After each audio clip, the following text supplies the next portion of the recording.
اللهم صل على محمد وآل محمد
امام نے جیسے ہی اس بچے کو دیکھا، امام اپنی مسجد سے اپنی جگہ سے کھڑے ہو گئے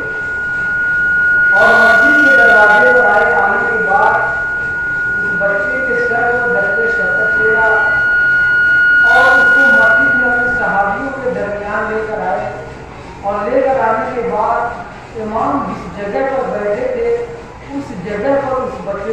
بٹھا دیا اور جب تک وہ بچہ مسجد میں بیٹھا رہا امام نے اپنے صحابی سے ایک لفظ بھی گفتگو ایک لفظ بھی کلام یا چند لمحے کے لیے بھی اپنے صحابی سے بات نہیں کی جب تک وہ بچہ مسجد میں بیٹھا تھا امام اسی سے مخاطب تھے بعد اس بچے کو مسجد کے دروازے تک بھیجا کیا اب چاہنے والوں نے پوچھا کہ مولانا نے کون سا لڑکا تھا یہ کون بچہ تھا جس کی آپ دلی کا عزم کر رہے تھے کیا یہ آپ کے گھرانے سے تعلق رکھتا ہے کیا یہ آپ کا رشتے دار ہے کیا یہ آپ کا پڑوسی ہے آپ کون سا بچہ ہے جس کی آپ کی تعظیم کر رہے ہیں تو امام جعفر صادق علیہ السلام نے ارشاد فرمایا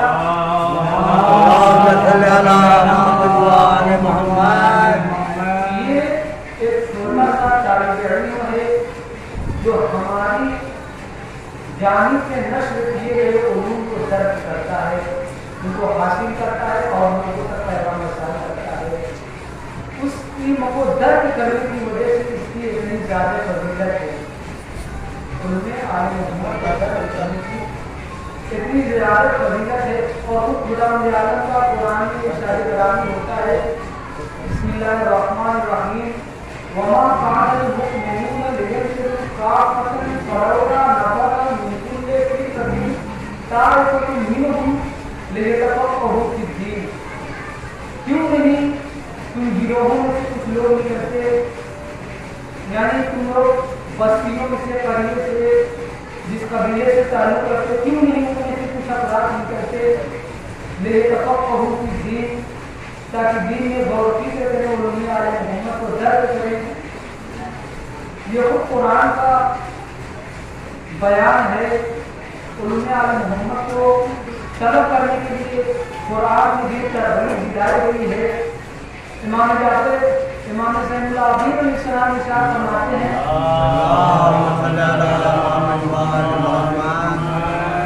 کہ اگر لوگوں کو علم دین طلب کرنے کی فضیلت معلوم ہو جائے تو لوگ سمندر کے اندر گھس کر سمندر میں گوتا زن ہو کر اپنی جان کی پرواہ کیے بغیر علم دین کو حاصل کریں گے یہ فضیلت ہے علوم عالم محمد کو درک کرنے کی اس کے علاوہ بہت ساری فضیلتیں ہیں اور میں نے اس لیے موضوع اور عنوان کا انتخاب کیا ہے کیونکہ شاید پتہ نہیں یہ میری آخری مجلس بھی ہو سکتی ہے اور اگر مولانا حسین کے ہاتھ دوبارہ موضوع کا شرف بھی حاصل ہو سکتا ہے کیونکہ 1 اکتوبر سے ہمارے مدرسے کا آغاز ہو رہا ہے کہ وہاں پر علم عالم محمد کو درج کرنا ہے کیونکہ وہ بھی ضروری ہے اور ذکر حسین بھی ضروری ہے لیکن ذکر حسین سے پہلے علوم حسین کو درج کرنا ضروری ہے ایک طالب علم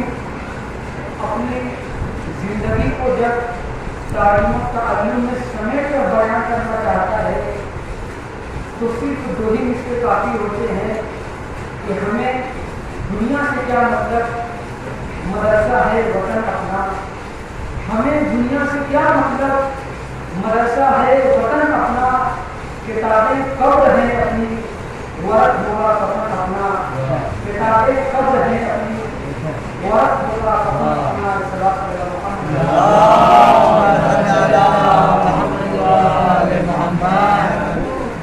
تو یہ ہے علوم عالم محمد کو درک کرنے والوں کی فضیلت ایک مسئلہ ہے جو اکثر میرے پاس لوگ آتے ہیں بات کے لیے اور کہتے ہیں تعبیر وغیرہ کے لیے تعبیر بتا دیجیے دعا کر دیجیے کالا جادو ہوتا ہے نظر لگ جاتی ہے اس پر کر پلا دیتے ہیں پانی پر پلا دیتے ہیں میں نے اپنے استاد سے ایک مرتبہ سوال کیا جناب ابھی تو ہم اتنے پڑھے لکھے نہیں ہیں نہ ہمارے پاس اتنی صلاحیت ہے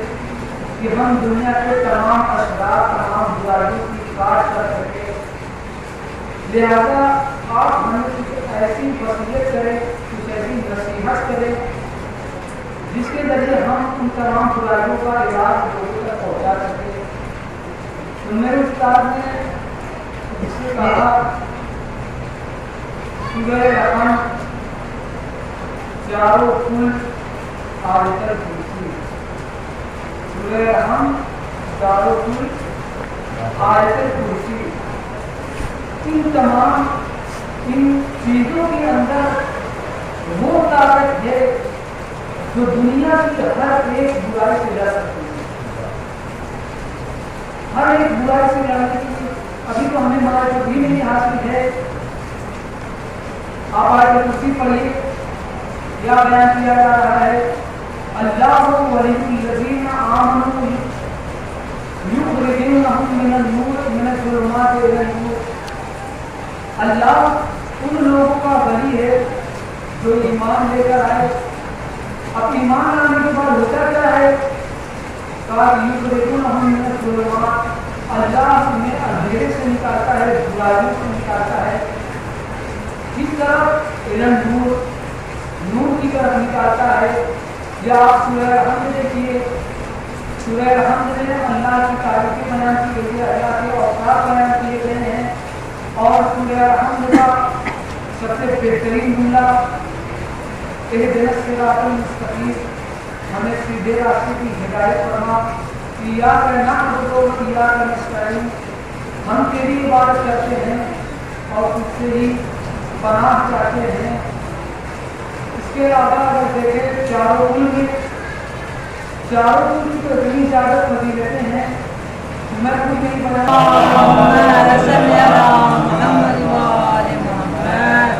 اسی میں روایت ملتی ہے کہ جو شخص نماز پنجگانہ یعنی پانچوں وقت کی نماز پڑھے اور اس نماز میں ایک مرتبہ بھی سورہ الرحمن نہ پڑھے، گویا اس کی نماز ایسی ہے کہ اس نے نماز ہی نہیں پڑھی. پانچوں وقت کی نماز میں جس نے سورہ الرحمن نہیں پڑھی اس کی نماز ہی ایسی ہے، اس کی نماز نہیں پڑھی. اور ہم نے جب تفسیر پڑھی ان سوروں کی تو اس میں ملا کہ ان سوروں کو پڑھنے کا سبب اتنا ہے گویا اس نے نصف قرآن پڑھ دیا، آدھا قرآن پڑھ دیا. اس کے علاوہ اگر آپ دیکھیں، میں نے اس لیے اپنے استاد سے سبق پوچھا کہ آپ یہ کیسے کہہ سکتے ہیں کہ ان چار چیزوں میں، چاروں کل میں اور سورہ رحم اور آیت الکرسی میں وہ طاقتیں ہیں جو دنیا کے ہر برائی سے لڑ سکتی ہے. تو میرے استاد نے کہا کہ ان میں سے کوئی بھی ایک سورہ پڑھ کر دیکھ لو اور علماء دیکھ لو، خود جواب معلوم ہو جائے گا. تو میں نے جب دیکھا پڑھا سورہ پڑھنے کے بعد مجھے اطمینان بخش جواب ملا جس میں اشارے خدا مجاہد ہوتا ہے قل اعوذ برب الناس، کہ رسول کہہ دو میں لوگوں کے شر سے اللہ کی پناہ چاہتا ہوں، میں لوگوں سے اللہ کی پناہ چاہتا ہوں. مالک الناس، لوگوں کی پناہ چاہتا ہوں. الہ الناس، لوگوں سے اللہ کی پناہ چاہتا ہوں. من شر الوسواس، ان برائیوں سے جو وسوسے کے طور پر، بہکاوے کے طور پر پیدا کی جاتی ہے. الذی یوسوس فی صدور الناس، جو وسوسہ کرتے ہیں، بہکاتے ہیں، وسوسہ پھونکتے ہیں کہاں؟ صدور الناس، لوگوں کے صدر میں، لوگوں کے سینے میں. اس کے علاوہ بھی اگر سورہ پڑھیں اس میں بھی ملتا ہے قل اعوذ برب الفلق، اے رسول کہہ دو میں پناہ چاہتا ہوں اللہ کی جو رب کا مالک ہے. من شر ما خلق، ان تمام برائیوں سے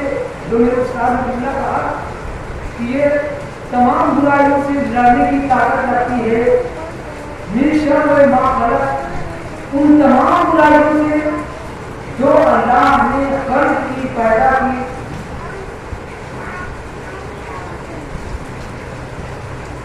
ومن شر النفاثات فی العقد اور نفاس اس عورت کو کہتے ہیں جو گنڈا پڑ کے آگا پڑ کے اس پر پھینکتی ہے یعنی جو گرے باندھتی ہیں گنڈوں کو شادی کو بناتی ہیں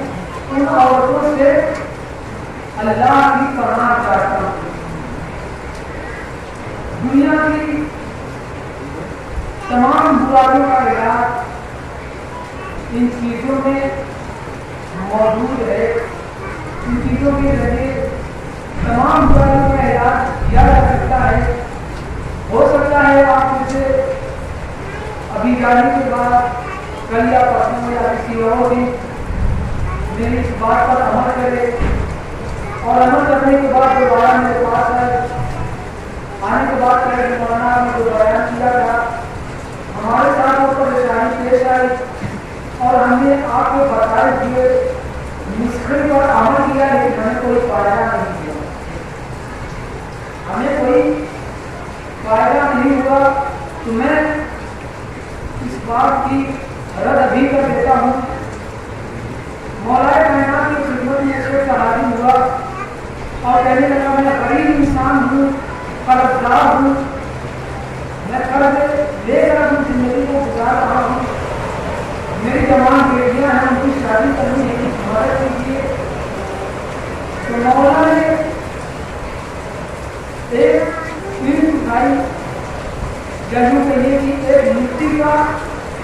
ٹکڑا مٹی کا ڈھیرا اٹھایا اور اٹھانے کے بعد بسم اللہ پڑھا اور بسم اللہ پڑھ کر اس پر دم کیا جیسے ہی دم کیا وہ مٹی کا ٹکڑا سونے میں تبدیل ہو گیا مولانا کہا بیٹا اس سے اپنی بیٹی کی شادی کر لیا ہم نے قرضوں کو ادا کرے دوبارہ ہو سکتا ہے کچھ دنوں بعد مولا میری بیوی کی طبیعت خراب ہے معالجے میں زیادہ پیسوں کی ضرورت ہے میں غریب بات کر دیں مولا نے پھر مٹی کا ٹکڑا اٹھایا بسم اللہ پر دم کیا جیسے ہی دم کیا سونے میں تبدیل ہو گیا تبدیل ہونے کے بعد کہا ہے کہ اپنی بیوی کی سخت ضرورت ہے کاروبار میں نقصان ہو گیا میرا بہت نقصان ہو گیا مولانا نے مٹی کا ٹکڑا اٹھایا دیتے ہیں مٹی سونے سے اٹھا رہی ہے وہ نسخہ ہی ہمیں بتا کہ ہمیں بار بار آنے کی ضرورت نہیں ہے مولا نے کہا کوئی بڑی بات نہیں ہے مٹی کو ہاتھ میں لے بسم اللہ پر اس پر دم کر دے سونے میں تبدیل ہو جائے گی اور اس نے مٹی کو اٹھایا بسم اللہ پڑھا دم کیا مٹی مٹی رہ گئی کام ہوگا آپ نے جو بتایا میں نے عمل کیا لیکن مٹی میں مٹی ہی رہ گئی مولا نے کہا میں نے بتایا تم نے آزمانے کے لیے عمل کیا ہے اور میرے بتائے ہوئے طریقے پر اگر عمل وہ دوسرے دل سے کرتا صرف نیت سے کرتا تو یقیناً یہ مٹی سونے میں تبدیل ہو جاتی یعنی کسی بھی نسخے کو عمل کرنے کے لیے آزمائش کے طور پر اگر انسان عمل کرے تو وہ قطعاً منافع نہیں پہنچا سکتی اس کے لیے خلوص اور سچی نیت کا ہونا لازمی ہے